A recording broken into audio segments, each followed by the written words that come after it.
رب زدني علما.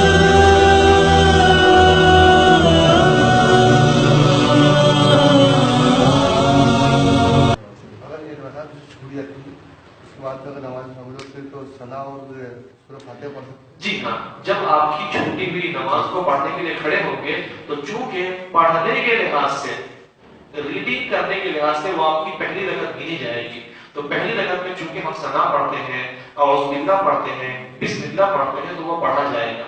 پڑھنے کے اعتبار سے وہ پہلی ہوگی، گنتی کے اعتبار سے تو اس کا نمبر جڑتا چلا جائے گا پیچھے سے. جیسے کہ اگر آپ کی 3 چھوٹ گئی ہے تو گنتی کے اعتبار سے وہ جڑ جائے گی، 2 بن جائے گی، لیکن پڑھنے میں اس کا رکعت نمبر 1 رہے گا.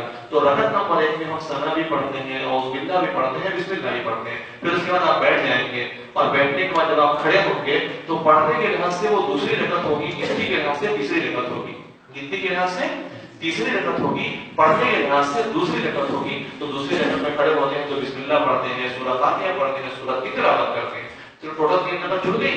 اب اس کے بعد آخری رکعت آپ کی بچے گی، چوتھی رکعت. چوتھی رکعت میں کیا ہوگا؟ امام کے پیچھے زیادہ سے زیادہ جو ہے ہمیں خاموش رہنا ہے. امام صاحب سورہ فاتحہ پڑھتے ہیں تو چاہو تو آپ سورہ فاتحہ پڑھ لو، چاہو سبحان اللہ الحمدللہ کہہ کر کے رکوع سجدے کر لو.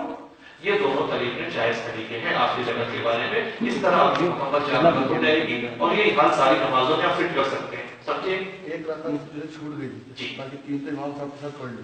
اچھا، ایک رکعت چھوٹی تھی، ایک چھوٹ گئی، ہم نے یہ سمجھا کہ 3 چھوٹی تھی. ایک چھوٹ چکی. چلو کسی کی 3 چھوٹی ہوگی تو فٹ کر لینا آپ نے. ایک چھوٹ جاتی ہے تو باقی جو اس کو آخر میں ملا تھی سلام پھرنے کے بعد جی آخر تو اس کو ثنا اور ہاں جی جی، کیونکہ پڑھنے کے اعتبار سے وہ ہماری پہلی ہے نا. جی ہاں. تو پڑھنے کے اعتبار سے پہلی ہے تو پہلی رکعت میں جو پڑھا جاتا ہے سب پڑھیں گے، گنتی کے اعتبار سے وہ آخری. ٹھیک. اپنے 3 رکعت پڑھی اور وضو توڑی، امام صاحب کے پیچھے پڑھا ہے اور وضو کر کے آئے واپس امام صاحب نے سلام پھیر دیا. جی. اس صورت کے اندر پھر انہوں نے جو سوال کیا ہے نا اس کو کہتے ہیں لاحق کا مسبوق کا مسئلہ.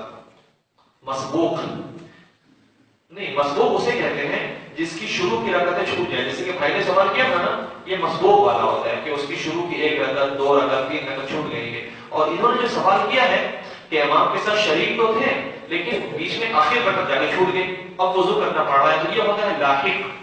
ٹھیک ہے، اس کو حدث لاحق ہو گیا. تو اس لاحق کا حکم یہ ہے کہ اس کے پاس 2 آپشن ہیں. ایک آپشن یہ ہے کہ بھائی چاہو تو آپ اپنی نماز پھر سے کنٹینیو کرو، تم آزاد ہو گئے، جاؤ وضو کرنا ہے وضو کرو، یا گھوم کے آنا ہے تو گھوم کے آؤ، استنجا کر کے آنا تو استنجا کر کے آؤ اور وضو کرنے کے بعد نماز پھر سے پڑھو. ایک آپشن یہ ہوتا ہے، اسے کہتے ہیں استیناف کرنا، یعنی نئے سرے سے نماز پڑھنا. ٹھیک ہے. اور دوسرا طریقہ ہے جسے کہتے ہیں اسی کو آگے کمپلیٹ کرنا، اسی کو کنٹینیو کرنا. یہ دوسرا آپشن ہے.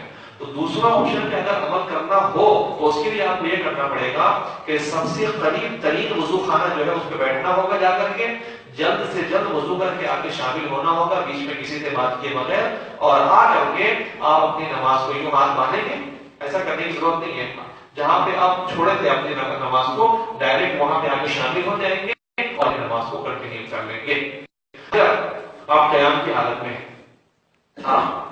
قیام کی حالت میں ہے تو چونکہ آپ امام کے ساتھ شروع میں تھے تو آخر میں بھی آپ امام کے ساتھ شامل مانے جائیں گے. اور مقتدی امام کے پیچھے سورہ فاتحہ نہیں پڑھتا ہے تو آپ کو کچھ پڑھنا نہیں رہے گا. وہاں پہ صرف سبحان اللہ الحمدللہ کہہ کر کے رکوع کر لیں گے اور اپنی نماز کنٹینیو کر لیں گے. سمجھے؟